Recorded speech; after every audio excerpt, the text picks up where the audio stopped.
हमारे मार्कंडेय पुराण में आए हैं।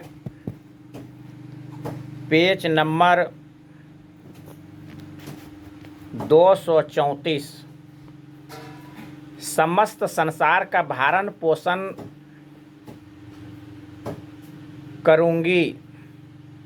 पृथ्वी पर शाकंभरी के नाम से मेरी ख्याति होगी। उसी अवतार में मैं दुर्गम नामक महादैत्य का वध भी करूंगी। इससे मेरा नाम दुर्गा देवी रूप में प्रसिद्ध होगा।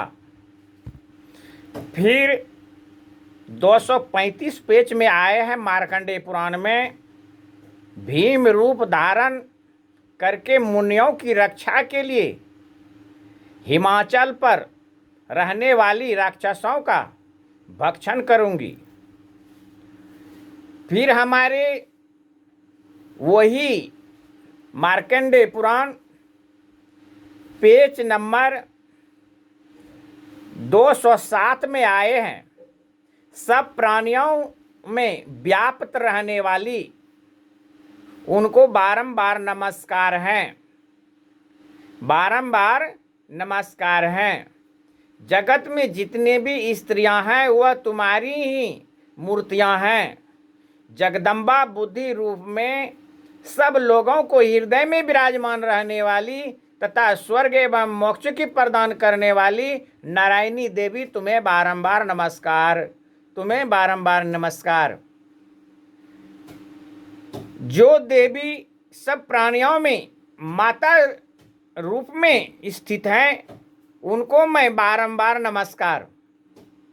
प्रेमी सज्जनों, विचार करना, हमारे मार्कंडेय पुराण का भी पाठ होगा।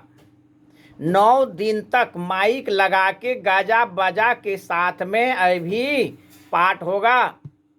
दुर्गा चंडी पाठ होगा, मार्कंडेय पुराण का पाठ होगा। मगर विचार कर सकते हैं, वही पुराण में आए हैं, समस्त जीव का भरण पोषण करने वाली तुम्हें नमस्कार हो। समस्त प्राणियों की रक्षा करने वाली तुम्हें बारंबार नमस्कार हो। दैत्य को संहार करने वाली तुम्हें नमस्कार हो। माता जगत जननी तुम्हें नमस्कार हो। तो विचार कर सकते हैं, तो माता शब्द कहाँ से उठा? माता शब्द का अर्थ होता है जिसके हृदय में ममता हो। और जब वह माता ही है तो फिर माता की आंचल को लहू लुहान करना क्या जरूरी? और जब वह माता के आंगन में जब लहू लुहान होता है, उनकी आंचल में जब लहू लुहान होता है, तो लहू लुहान करने वाले को फिर खतरा क्यों नहीं होता है? अभी विचार कीजिए, ऐसे ऐसे किताब में एक एक शब्द लिखा है जो कि उनको भी बायकाट करके वहां पर जाके हिंसावध करते हैं। और अभी हमारे कुछ दिन पहले बांग्लादेश में दुर्गा का मंदिर तोड़ दिया, काली की मंदिर तोड़ दिया, हनुमान की मंदिर तोड़ दिया। आप विचार कर सकते हैं, उस समय दुर्गा की तलवार और खड्ग काली की कहाँ थी? बजरंगबली का गदा कहाँ था? जब अपना वह घर की रक्षा नहीं कर पाया तो विचार कर सकते हैं आपकी रक्षा कभी होगा क्या? तो ऐसे ऐसे वो ज्ञानी मानव हैं, तो अपना जिह्वा स्वार्थ के कारण, अपना शरीर पोषण के कारण छोटे छोटे जीव को कत्ल करते हैं देवी दुर्गा के नाम पर। और हमारे मुसलमान भाई भी अल्लाह के नाम पर बकरा काटते हैं, कहते हैं ऐसे दुम्मा आ गया, और दुम्मा के जगह पर हम सब उसी दिन से यह बकरा चालू कर दिए। तो भैया अभी भी कहो अल्लाह को दुम्मा आ जाए। तो कहने के बाद दोनों की दोनों हिंसा करते हैं। इसलिए सदगुरु कबीर देव की वाणी जो है बड़ा बहुत सटीक वाणी है। साहब ने कहा, हिंदू को दया नहीं, मेहर तुर्कन को नाही, कहे कबीर दोनों गए लाख 84 माही, लाख 84 माही, लाख 84 माही। दोनों के लिए नरक और दोजख बना हुआ है। आप जो हिंदू हैं, जो आप राम को मानते हैं, तो रामायण को मानिए। और रामायण में स्पष्ट आए हैं, क्या आया है? सट सुधरहि सत संगत पाई, पारस परिस कुधातु सुहाई।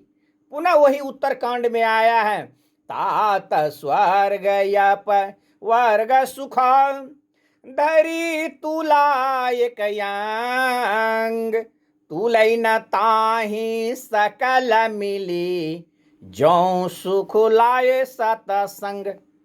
इस सत्संग ही ऐसा एक पवित्र नदी है, सत्संग ही एक ऐसा पवित्र गंगाधार है, जिससे कि इस सत्संग में आने से अनेकों दुराचारी पाप आत्मा ये सब पवित्र हो जाते हैं। ये हमारे गोस्वामी तुलसीदास जी इशारा कर रहे हैं। और सत्संग का अर्थ ही होता है सत का संग, अर्थात आप सत्संग करते हुए अर्थात अपनी आप को पहचानो कि मैं अपने आप से किसी जीव को दुख ना दें, कष्ट ना दें। ऐसी हमारे हृदय में विचार रखते हुए एक सतनाम की जाप करते हुए आपको अपना घर जाना है। इसलिए वही रामायण में आया है, सुमरहु शंकर सतनामा, होइयै हृदय तुरत विश्रामा। अर्थात वही हमारे रामायण में उस सतनाम की जाप आए हैं कि हे क्या कहते हैं नारद, आप सतनाम का जाप करें। और कब कहा था? जब नारद जी व्याकुल हो गए थे श्रापित से, उस समय उन्होंने ये शब्द को सुना। तो कहने की भाव प्रेमी सज्जनों, हमें सतनाम का ही जाप करना है। हमारे अनेक पुराण में भी सतनाम की शब्द आए हैं। और ये सब जितने भी हिंसा वध करते हैं, बिना छोड़े कुछ मिलने वाला नहीं है। इसलिए साहेब ने कहा, आप ही गावे, आप ही बजावे, आप ही सुने ताल। आप ही गाते हैं, आप ही बजाते हैं, आप ही नाचते हैं। तो गछने वाले आप, काटने वाला आप, मारने वाला आप, मांस खाने वाला आप, तो बताइए उनका हिंसा वध का जो पाप है वह कहाँ जाएगा, किसके सिर पर जाएगा? वो तो सदगुरु कबीर देव ने ऐसे ऐसे सटीक शब्द रखा कि कहने के मुताबिक नहीं। फिर सदगुरु कबीर देव ने कहा, बहुत अच्छे से कहा, जीव घात न कीजिए बहुरी लेते कान, तीरथ गए न बचक रोटी हीरा देहूं दान। आप तीरथ करते हैं, दान पुण्य करते हैं, आप जो हिंसा वध करते हैं तो बच नहीं पाइएगा।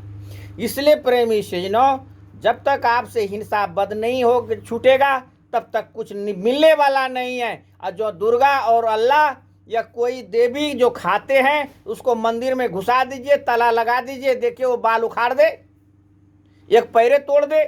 तो ऐसा नहीं, ये सारी की सारी भ्रांति है। काटने वाला हम है, खाने वाला हम है, गचने वाला हम है, बनाने वाला हम है। ऐसे ऐसे हमारे धर्म को फैला दिया। और हमारे हिंदुओं में ब्राह्मणों ने फैलाए और मुसलमानों ने, मौलाना ने फैलाया। ये ऐसे भ्रम फैला दिया, कहने का मुताबिक नहीं, तो दोनों को भड़का दिया। इसलिए सदगुरु कबीर देव ने कहा, पाड़े तू तो नपुन कसाई। बीजक में आए, कहे पंडित तू तो निपुण कसाई हुआ, इसलिए तू जीव वध करवाते हो। तो जीव वध करवाने वाला और करने वाला दोनों कसाई हैं। और वो भी एक कसाई कहते हैं जिसको आप काटते हैं, खसी पठा बकरा रोड पर काटते हैं, दुकान लगा के काटते हैं, उसको आप कसाई कहते हैं। और आप क्या कहते हैं, मंदिर में काटते कटवाते हैं, तो आपको क्या कहेगा? पंडित, विद्वान। तो जो काटता सो कसाई। इसलिए कसाई को ये जो है, इसको आपको छोड़ना ही पड़ेगा। आज इसका इतिहास है, इसे आप हटें। जब तक इसे हटेगा नहीं तब तक कुछ मिलने वाला नहीं है। इसलिए हमारे आप सब जो पुराण है, कुरान है, बाइबिल है, सदग्रंथ हैं, कहीं भी कोई हिंसा नहीं है। अपना जिह्वा स्वार्थ के कारण हिंसा वध करते हैं। इसलिए सदगुरु कबीर देव ने कहा कि ऐसे ऐसे अत्याचार से बचे रहें। और मैं इशारा कर रहा हूं कि सबसे बड़ा पाप है इस धरती पर हिंसा और जातिवाद। यह जातिवाद जो है, ये बहुत बड़ा खतरा है। जातिवाद करके संसार में, इस जगत में आतंकवाद करते हैं और अपना रोटी सेकता है, दूसरे को भड़काते हैं। इसलिए प्रेमी सज्जनों, जब तक हृदय से जातिवाद खत्म नहीं होगा, छुआछूत खत्म नहीं होगा, तब तक ये संसार शांति नहीं रह सकता, ये भारत भूमि चैन से नहीं रह सकता। आज से कुछ दिन पहले इसी भारत धरती पर 700 वर्ष तक गुलाम रहा, 500 वर्ष हमारे मुगलों ने, मुसलमानों ने राज किया, 200 वर्ष हमारे अंग्रेजों ने राज किया।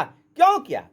ये आपस में ही फूट के कारण, आपस में ही अलगाव के कारण आज जातिवाद कर करके फूट रहा सब, और हमारे यहाँ दूसरा आक्रमण करके देश पर आज़ाद करते हैं। इसलिए प्रेमी सज्जनों, आप हमें यह सिखाइए, यह बताइए कि थोड़ा सा सजग होइए। तो कहाँ? अपने धर्म में। यह हमें भी बताइए, हमें जो वो ज्ञान है तो हमें भी बताइए। तो कहने की भाव एक दूसरे को बता भी सकते हैं, हमारे से जहाँ गलती हो हमें भी कह सकते हैं। तो गलती जहाँ वहाँ गलती है, इसलिए मैं नहीं कहता हूँ हमसे गलती नहीं होता है, सबसे गलती होता है, मगर गलती का सुधार होता है। इसलिए जो गलती आपने किए उसे सुधार करें तो वह पंडित, वह विद्वान। जो गलती करके सुधार ना करे वह पंडित विद्वान नहीं, उसे महामूर्ख कहा जाए। एक तो मूर्ख होता है, वो महामूर्ख होता है। इसलिए गलती का सुधार कीजिए। हम सब एक ही ईश्वर के संतान हैं, एक ही सतपुरुष मालिक से आए हैं और एक ही जगह जाना है। इसलिए साहेब कबीर को भी कहना पड़ा, एक सिंहासन चढ़ी चले, एक बांधे जंजीर। ऐसे ऐसे बानी हमारे सदगुरु कबीर देव ने रखे और इसी बानी के साथ हमें आगे बढ़ना है, तभी कुछ शांति मिलेगा, नहीं तो कुछ मिलने वाला नहीं है। ऐसे तो अनेक ग्रंथ पाठ करते रहिए, चलते रहिए, फिरते रहिए, इससे कुछ मिलने वाला नहीं है। हम हनुमान चालीसा भी पढ़ते हैं, वहाँ भी आए हैं, श्री गुरु चरण सरोज रजो निज मन मुकुर सुधार। का ये मन को पवित्र करो, सुधार करो। जो मन जो भटका था, भटका था, अरे अब भी तो सुधार करो, अब भी तो ज्ञान की ओर आइए। और हनुमान जी का पूजा करते हैं, हनुमान जी तो स्वयं वैष्णव हैं, विचार कीजिए। और उसका भक्त मांस मछली अंडा खाते हैं, जाके घंटा डोलाते हैं, हनुमान चालीसा पाठ करते हैं। अब विचार कीजिए, भगवान में और भक्त में कहाँ टैली खाएगा? ये सब ऐसे ऐसे ज्ञान। राम को मानते हैं, राम का अखंड करते हैं। राम वैष्णव थे, परोपकारी थे, मगर आप क्या करते हैं? हिंसाबद्ध करते हैं, अखंड करते हैं, गांजा पीते हैं, भांग खाते हैं। तो कहने की भाव, नाम के साथ साथ नामी है, चरित्र के साथ साथ चरित्र, चित्र के साथ साथ चरित्र छुपा हुआ है। इसलिए प्रेमी सज्जनों, सजग रहना है और एक ही बात को हमें आदास रखना है कि हमारा भारत भूमि में जन्म हुआ है, भारत भूमि का रक्षा करना मेरा धर्म है और मैं जिस धर्म से हूँ वह धर्म मेरा रक्षा करने का मेरा परम कर्तव्य होता है। इसलिए धर्म का रक्षा हो और इस धरती भारत माता की रक्षा हो। जब तक भारत माता की इस धरती की रक्षा नहीं होगा तब तक हमारा धर्म बच नहीं सकता, हम धर्म शांति से नहीं कर सकते, कोई ताकत नहीं है। इसलिए प्रेमी सज्जनों, धर्म करने से पहले इस भारत धरती को बचाने की प्रयास करें, तब धरती बचेगी तो मेरी धर्म बचेगा। इसलिए प्रेमी सज्जनों, इन्हीं वाणी के साथ वाणी विराम ले रहा हूँ। शाहे बांधेंगे, सतनाम।